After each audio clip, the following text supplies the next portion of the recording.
My name is Thomas Dore. I run track and field at UCSB, and I run the 100 meter and the 200 meter. I first started training with Lucas my sophomore year of high school. When I first tore my hamstring, my mom found Lucas by searching in on Google strength coaches in just the area, and Lucas's name came up. And so he was the first person that I went to try and just rehab, and I honestly had no idea what I was getting into at that point. No idea like how to come back from it. But from that point, I started training with Lucas long term. And for the first 2 years, I really hated coming here. I remember just the drive. The drive's like 30 minutes, and I would just get so antsy just coming up because I knew Lucas was gonna get on me. And especially at a younger age, he got on me a lot more than now. I can just do everything now at my own pace. But at a certain point, that antsiness turned into, like I wanted to start coming here and training because I started seeing results. Because I never really trusted my coach in high school, but I did have a lot of trust for Lucas because I saw results from everything, and there was like a certain methodology to everything. He would explain it, and he could even like show it, and I think that was probably the best way for me to learn. Even though that first problem of the hamstring, that I've never really, escaped it. It's been an ongoing process that I've had to keep battling with, and especially, I think once I got to Ventura College was the first year where I would say I finally found out how to stay healthy. And it was a year-long process. I remember it because I couldn't run that first year. And so I stayed here for almost a whole year starting in that spring. And it was just constant, just like bulletproofing the hamstring and just reinstilling the confidence in myself because I never really had the confidence to run. I mean, there were so many times when I came in here, just confidence shot. I can't run. I thought about quitting so many times, and Lucas was just like so unwavering. I remember I felt like quitting, and to Lucas, the only option was to, keep going forward and keep attacking. And I felt like, I would let him down if I didn't do that for myself. And so from that point on, I was like, okay, there's no going back. Just got to keep training. And then after that year, I had my first track season healthy, and I went from something I thought I could never do. I ran 10.9, and there was a certain point when I first tore my hamstring, I thought there was no way I could possibly get to 10.9. I thought I wasn't physically capable of doing it because of my hamstring and the issues. But after that 10.9, I felt like everything was possible, and then 10.9 turned into 10.8, 10.8 turned into 10.7, and then now I believe I can go 10.4, I can go 10.3, and I still have, a lot of work ahead of me, and I'm still battling through some issues even now, but I know because of the process that I've done so many times with Lucas and the confidence he's instilled in me that, I do have the ability to attain those goals. This summer, I was coming off of a re-aggravation of my hamstring in season. I had just ran, I remember it was in April. In April, I was in season, and I re-aggravated my hamstring just after running 1070. I PR'd, and I was running the 200 meter. I was coming off the curve. I was set up to go around like 21.5, and then just right at the curve, I'm halfway, and I felt a tweak, and I was like, there's just no way this could happen. And I finished out that race.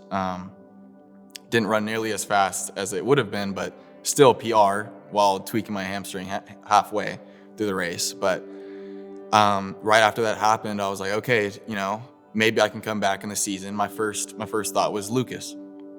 So I come back to Lucas, and it took 4 weeks. 4 weeks, he never even blinked. I came in here, he was so happy to see me. He was hyped. I told him like 1070, and then sentence later, tweaked my hamstring, and he was okay, just right back to work. He didn't blink, never, didn't show any disappointment.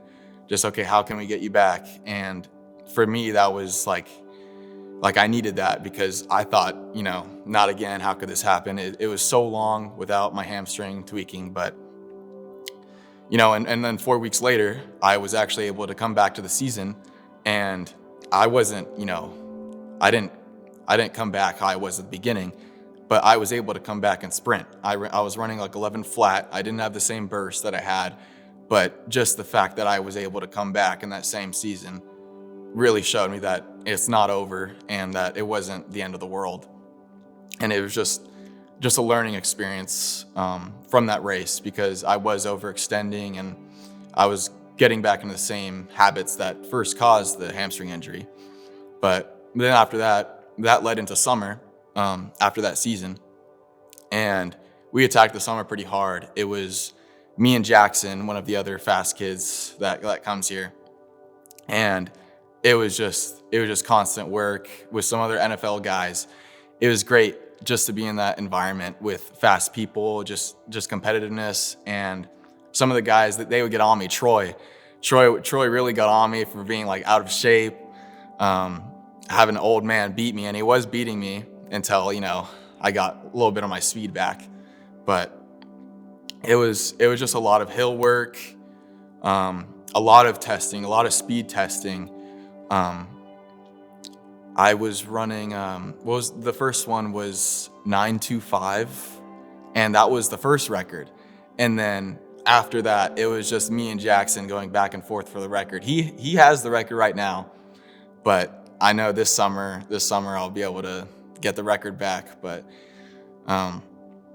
being able to train with guys like that is really special, because for most workouts, when it's just me and I'm doing my own thing, I don't really need to be told, just to do this or do that. I'm like at an age where, I can like find the will to do things myself. But having that environment here is really nice, just to, go back and forth like that. But a lot of the lifts,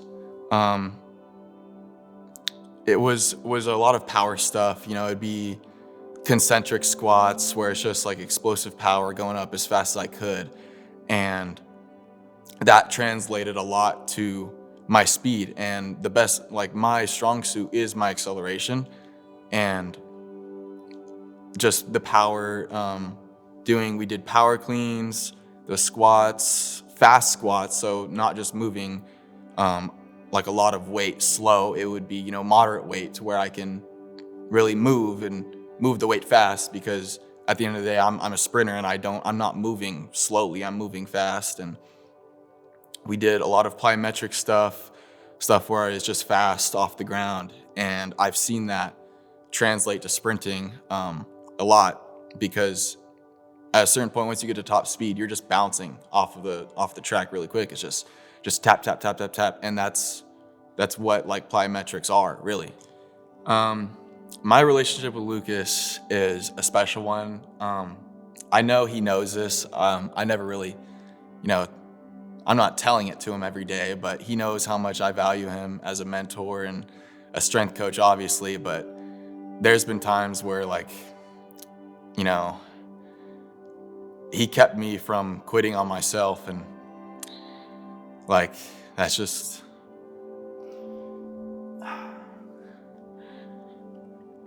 sorry.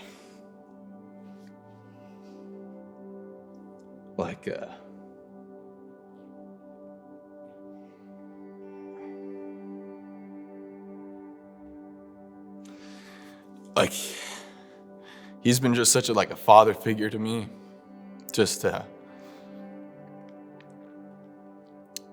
I felt like I never really had someone pushing me as far as sports go.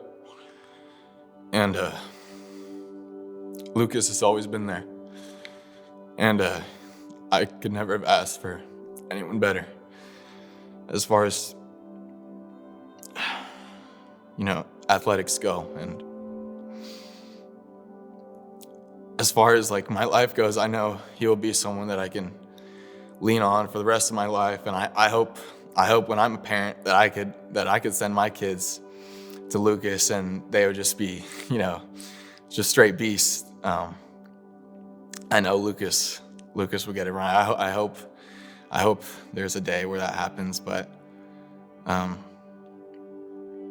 yeah, I don't know if I would be in this spot without Lucas, really.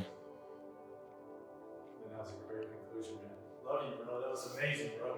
I need a dad right now. Good stuff, bro. Proud of you, bro. Proud of all your hard work.